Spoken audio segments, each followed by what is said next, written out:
the great and powerful, my brother, Mr. Dean Delray is in studio today, along with the Christ Killer. What is it there, Johnny No Sugar? Oh, man. Before we even start the show, well, we started the show, but I want to say happy birthday to you. Thank you, my brother right there. Thank you, my brother. 57 Born years on old. the same day Bon Scott died, so you just took the reins and rolled. And I still remember that winter day when he died. I did a hit of acid. It was a great day. And then we ended the day with finding out poor Bon Scott had died. So. That's you were born on the day Bon Scott died. I was born on the day Buddy Holly, Big Bopper, and Richie Valens died. So we're just a couple of guys just carrying the bad luck. Yeah, we're carrying the torch still, man. Now you know why I don't go to Vegas. You know yeah, happy birthday, dude, man. It feels surreal. I remember the first time I heard that was your birthday. We were like on the road or something. And I went, wait a minute. That's the day Bond died. Yeah. I don't even know how I got here. Yeah. I'm living. 57? 57. I'm living the life of that guy in that Talking Heads commercial. You know, that song, How Did I Get Here? Like that every day. Yeah. Every day I drive around. I'm like, how did I end up in California? Like sometimes you take California for granted, you know, like I thought my life was over here. I'm surrounded with palm trees. So great. I love it, man. Life is a journey and a half, man. Yeah. And it's so weird how you have to give it a chance and just have a little bit of hope and you're there. I mean, that's basically it. I mean, as much as they say, it sounds corny, it's not a sprint, it's a marathon, it's so real because each year you keep going. You know, so I remember one time somebody said something to me. I said, nothing's happening. They said, oh, it was Ian Edwards. And he said, well, did you do Conan last year? I go, no. He goes, were you passed at the Comedy Cellar last year? I go, no. And he goes, well, then it's happening. It's, you know, you just forget because you're just in it every day. And then you go, you're right, man. I'm just each year getting a little further and still in it. This is it. Diaz, how much you putting up? I mean, when it comes to music, I tell everybody, you're the best. Oh, thanks, when it comes to music, because I dropped off. Yeah. You kept on. I dropped off. I got caught up in comedy and cocaine and divorces and jail cells. Yeah. And you still remain loyal to you still go to Roxy. You still go, you know, you go to the edge of hell to see a show still. I think, you know, that's what kept me young. You know, it's just like constantly searching for the new band, the new great film, the new great car or whatever. How old do you feel right now? You know, my mind, I feel like I'm constantly about 35, but I don't know. In the last couple of years, I feel like 90 also at the same time. Just I'm pretty tired a lot. And then my neck, still rehabbing it. And the crash, those three things really kind of took me out. And also, I think I just work so much, I'm not resting properly, you know, like 7 days a week. So I'm always tired. But other than that, my mind and my enthusiasm is definitely like 35. Listen, when you go to med school, yeah, my niece is in med school. And I talk to her mother all the time. All the time. Me and Lisa talk all the time. These kids spend hours a day studying. Yeah. You know, they get crammed like over, you get so much material thrown at you or whatever. They're in their 20s. I know for a fact, she was telling me that my niece goes to bed at like 11 and gets up at 4 to get 2 extra hours of study and then or something like that. It's the same thing with comedy, guy. Yeah. It's the same thing with anything that you want to make work. It's not 8 hours. No. Not at all. What are you talking about? It's let's do whatever you need to, you know, it's so weird how the best 2 hours of work I get in now, tonight, from 9:30 to 11, I'll get in more work than most people do in 2 days. Yep. I'll send out 20 emails. You know, yesterday, I had to go lift at 10. I think I got up at 7. Between 7 and 10, I did more than most people do in a week. Yeah. When I left the house, I had already sent out emails, flyers, shortages, Instagram. And it's like people have no idea, do you prepare the night before? Like before I go to bed, I have a little notebook and everything's checked off. Totally. What music I'm putting up the next day. Yeah. What I heard that brought me back. I mean, everything's written down because it's a plan of attack. I'm laying out my groundwork, who I have to call. Every day I have a thing. I have to do something for myself. So.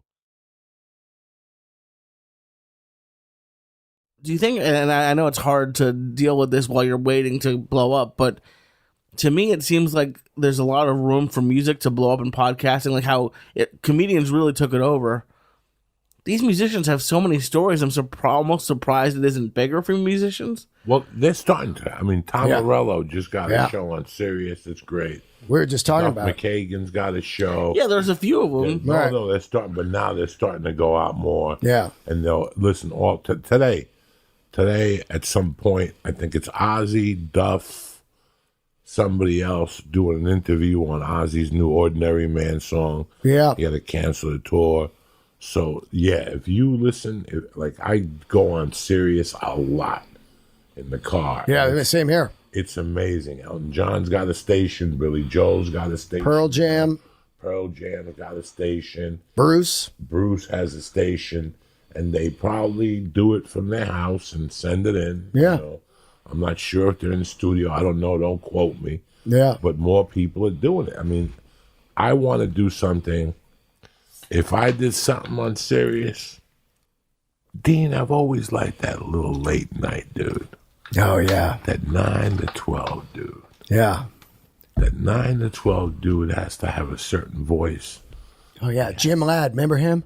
Jim Ladd. He has to have a certain coolness to him. Yeah. A certain feel. When I was a kid, we had a guy on a black radio station, and his voice was very, this next jam is going to really get into your heart and soul, you know what I'm saying? I mean, Don Cornelius style. And then he would go, all right, it was WBLS. And he used to go, I got to take 2 steps to the rear and get out of here. Yeah. I'm in the wind later. Yeah. And all of a sudden, Reverend Ike used to come on. You could be what you want to be. Yeah. Do what you want to do or say what you want to say. Just send Reverend Ike $3 a month, and I'll send you some black holy water that'll change your life. Every night at 10 o'clock, the guy came on, Reverend Ike. The switch over. But that's what I like to do, something like that. It's big business, man. And these bands have been... It's not like a band that's 5 years in where you're like, these are brothers, man. You cut your brother out. It's like, by then it's like, well, this is a company. This band, you don't want to look at it that way, but it's a company. It's a business. It's a full enterprise. There's other people involved, and you're carting this thing around America. Somebody gets sick, die, because they weren't... You know what the best part about comedy is? The first 10 years. Solo. It's not a business. Yeah, exactly. And if you leave it like that, you'll be fine. Yeah. If you tell yourself this is not a business, this is just me striving to be the funniest person in the world, it's a different mindset, and that's the mindset you should have. Totally. Your first 10 years, don't think of it as a business. It's an investment. It's your investment. Instead of taking dollars into your pocket and investing them in Coca-Cola and wishing the stock stays up, you're investing in yourself, that you're going to be healthy, the stock is going to stay up, and you know that at the end of the year, you're going to be that much better. Yeah, nobody wants to hire you right now. Yeah, you don't have 15 minutes right now. But in a year, watch my smoke. And that year goes by, and again, like you said, you don't think something happens, but something always does. Because maybe it's that third year where that year that you did snaps, and all of a sudden now you're featuring. You know? So the first 10 years is not a business.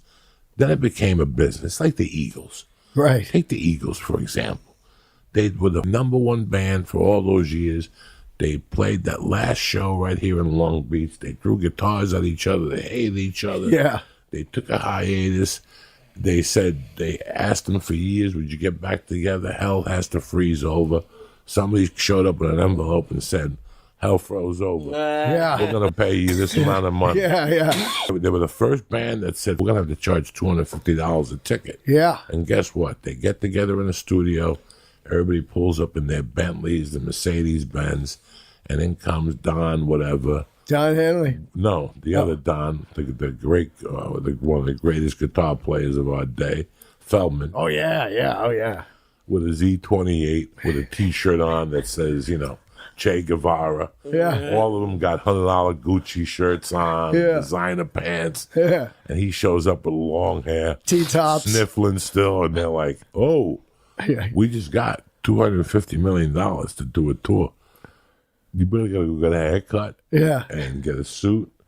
This became a business now. Yeah. And he couldn't accept it. Nope. And eventually, whatever happened went back, and he's not in the band anymore. He could be, we became employees or whatever. It became a business. Yeah. Like Oh, this. no. You going out? I'm doing the store tonight, Yep. No. Nothing. No. Don't do anything. We got to get some steaks. I'm going to get a haircut. You want to get some steaks this week? Man. I got to get in shape. I got to do something in March. I got to look good. I put on some weight the last couple of weeks. Steaks, though. It's clean. Steaks aren't clean. I know. Get cleaner. It looks sharp by March 8th. Oh, I do man. tip-top Magoo. I got to do some shit. I got to look good for the camera. You know Yeah. what I'm saying? I'm trying to lose like 5 for the AC/DC concert. You know?